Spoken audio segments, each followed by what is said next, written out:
नमस्कार। Sports can के अपने सभी श्रोताओं को नववर्ष की हार्दिक शुभकामनाएं।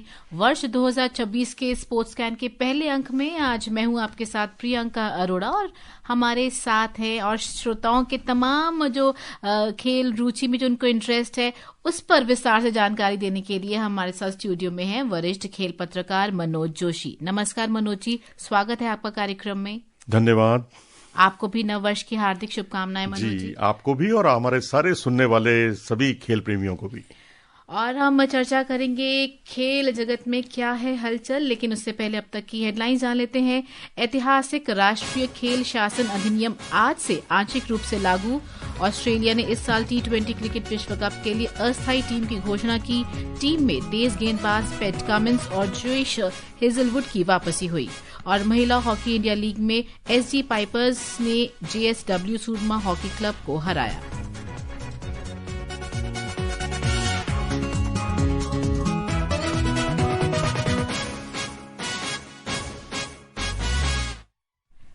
ऐतिहासिक राष्ट्रीय खेल शासन अधिनियम आज से आंशिक रूप से लागू हो गया है। खेल मंत्रालय ने बताया है कि अधिनियम के बाकी प्रावधान बाद में लागू किए जाएंगे।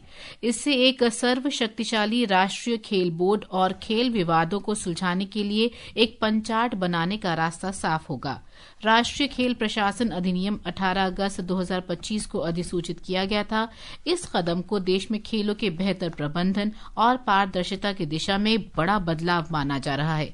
मनोजी, ये जो खेल विधेयक एक दशक से अधिक समय से भी लंबित था और काफी मशक्कत के बाद पिछले एक वर्ष में विभिन्न हितधारकों के साथ व्यापक विचार विमर्श हुआ और ये पारित हुआ संसद से। जी हाँ, बिल्कुल। ये बहुत क्रांतिकारी कदम है और मैं समझता हूँ ये बहुत पहले हो जाना चाहिए था, लेकिन मैं कहता हूँ देर आए दुरुस्त है, क्योंकि जो फेडरेशंस हैं जो इसको संचालित करती हैं तमाम खेलों को, उनका बहुत समय, बहुत पैसा, जो बजट का जो खिलाड़ियों पर लगना चाहिए था वो कोर्ट कचहरी में उलझ जाता था।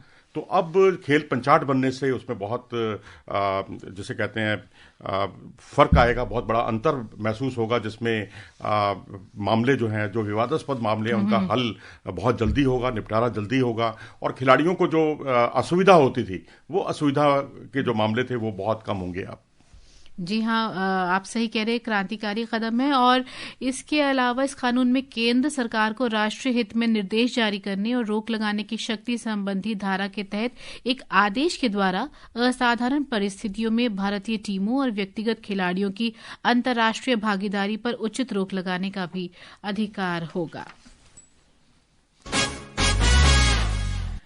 तो सरकार निसंदेह खेल क्षेत्र पर विशेष ध्यान दे रही है और 2025 भारतीय खेल जगत के लिए बहुत ही कह सकते हैं ऐतिहासिक भी रहा कई मायनों में।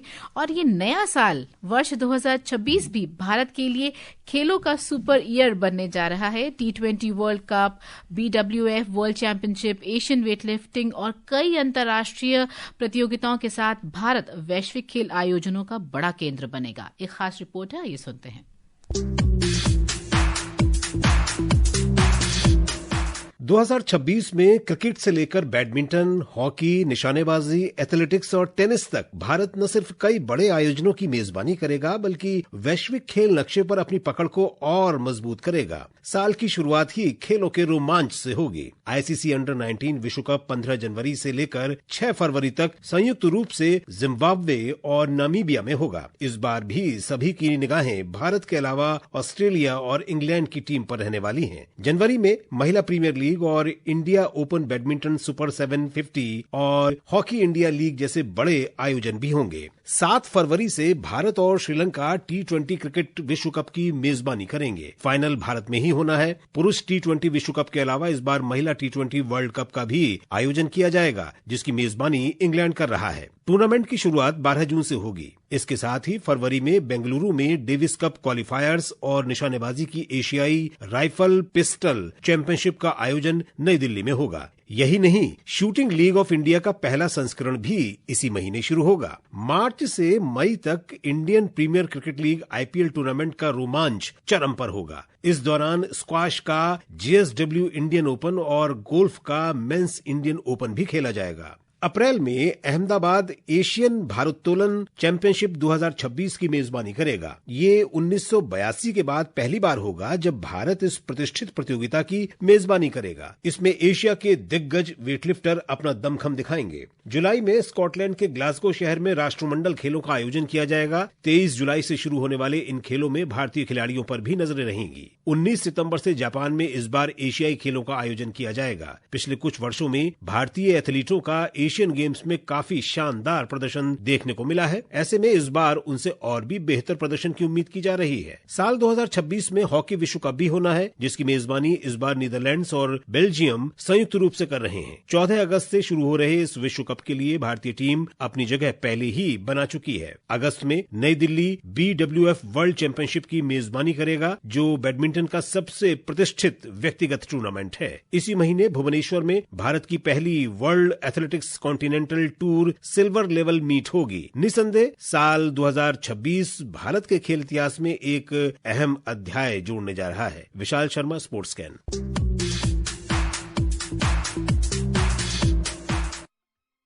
मनोज जी, हर साल की तरह इस बार भी फैंस को क्रिकेट का भरपूर रोमांच देखने को मिलेगा।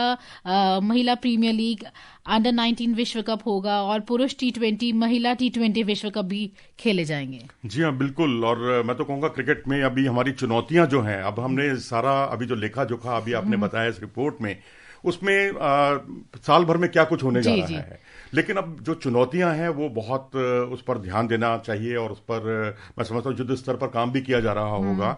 क्योंकि अगर आप देखें तो टेस्ट क्रिकेट में हमारे पास नंबर 3 की समस्या अभी भी बनी हुई है, उसको हमें सॉल्व करना होगा। कभी हम वाशिंगटन सुंदर से नंबर 3 पर उनको उतारते हैं, कभी हम साई सुदर्शन को आजमाते हैं, और समय समय पर इसमें लगातार बदलाव करते रहे हैं हम लोग। और उसके अलावा टेस्ट में हमारी रैंकिंग जो है वो लगातार डाउन हो रही है। चौथे नंबर पर हम लुढ़क गए हैं, नंबर 1 से नंबर 4 पे आना। पिछली बार न्यूजीलैंड के हाथों हम क्लीन स्वीप के शिकार हुए। इस बार हम 2025 में साउथ अफ्रीका के हाथों हम क्लीन स्वीप के शिकार हुए, और वो भी अपनी घरेलू दर्शकों के बीच में। तो ऐसी स्थिति में जो WTC की जो रैंकिंग है उसमें हम पाकिस्तान से भी नीचे, यानी अब हम इस वक्त 6ठे स्थान पर चल रहे हैं। बिल्कुल। और अंडर 19 में भी जैसे हम अजय रहे ऑलमोस्ट हमारी टीम, और लास्ट में जिस तरह से हारे, तो मतलब लगता है कि कहीं ना कहीं गुंजाइश है अभी भी सुधार की। काफी गुंजाइश है, बिल्कुल। और उस पर मैं समझता हूँ सभी कोचेज मंथन जरूर करेंगे। और रही बात एशियन गेम्स और कॉमनवेल्थ गेम्स की, तो कॉमनवेल्थ गेम्स में इस बार जो है, जैसा कि बताया गया, उसमें मैं एक बात और जोड़ना चाहूंगा कि झटका इस बार बहुत बड़ा लगने वाला है।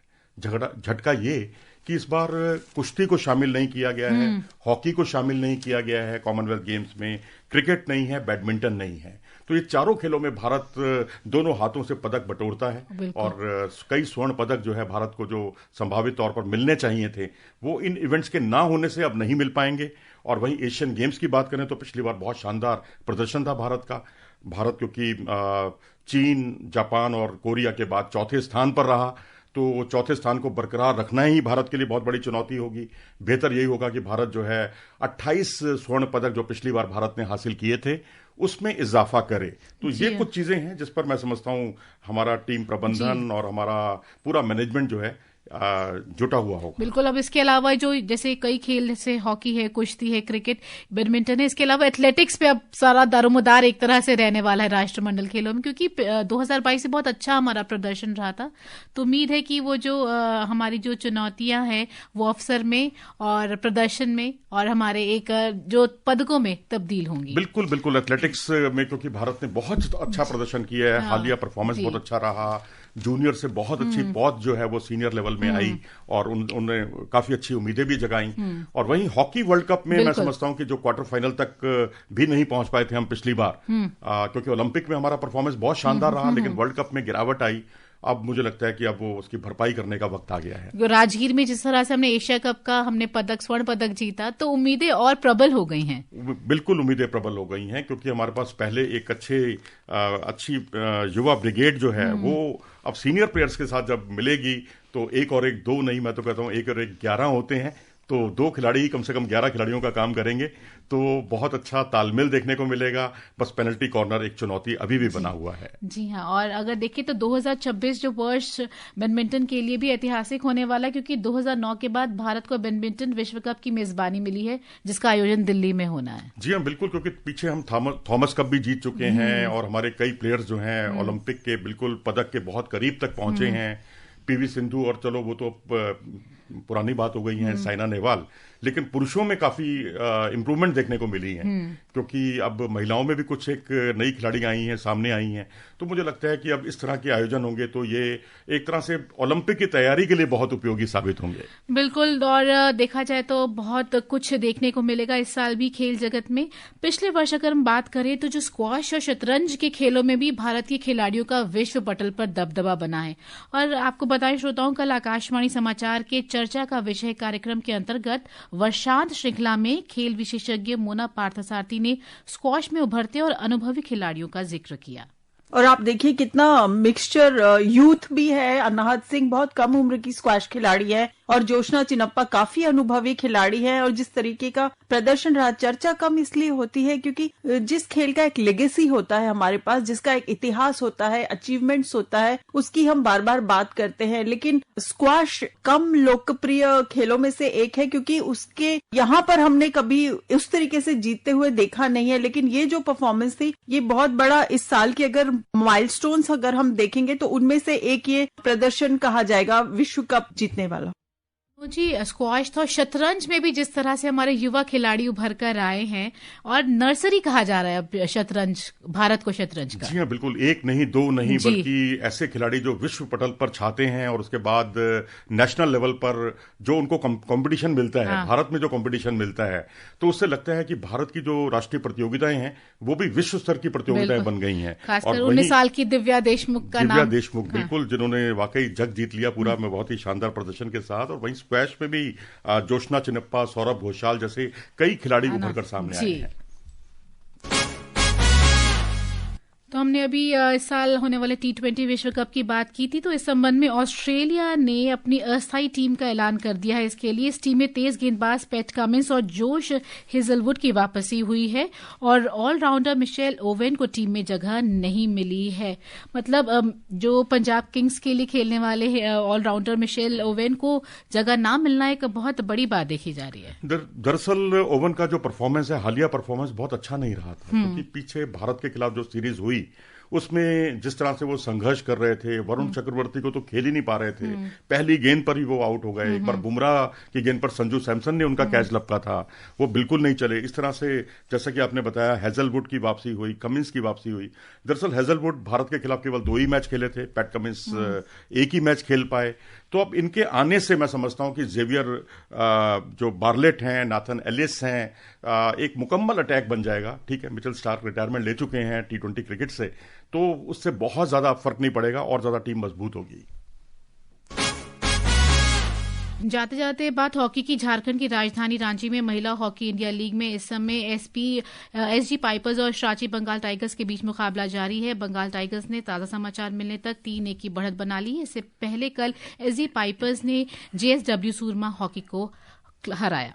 कल खेले गए एक रोमांचक मुकाबले में एसजी पाइपर्स ने जेएसडब्ल्यू सूरमा हॉकी क्लब को 0 के मुकाबले 1 गोल से पराजित किया। एसजी पाइपर्स अपने दोनों मैच जीतकर टूर्नामेंट की अंक तालिका में शीर्ष स्थान पर है। दूसरे स्थान पर रांची रॉयल्स और तीसरे स्थान पर रांची बंगाल टाइगर्स हैं। महिला लीग का दूसरा सीजन 28 दिसंबर 2025 से रांची स्थित मरांग गोम के जयपाल सिंह मुंडा एस्ट्रोटर्फ स्टेडियम में चल रहा है और इसका फाइनल मुकाबला 10 जनवरी 2026 को होगा। इस लीग में कुल 4 टीमें Ranchi royals, SG pipers, Ranchi Bengal tigers और जेएसडब्ल्यू सूरमा हॉकी क्लब भाग ले रही हैं। इनमें भारतीय और अंतर्राष्ट्रीय स्तर के हॉकी खिलाड़ी दोनों शामिल हैं। शिल्पी, स्पोर्ट्स कैन, रांची।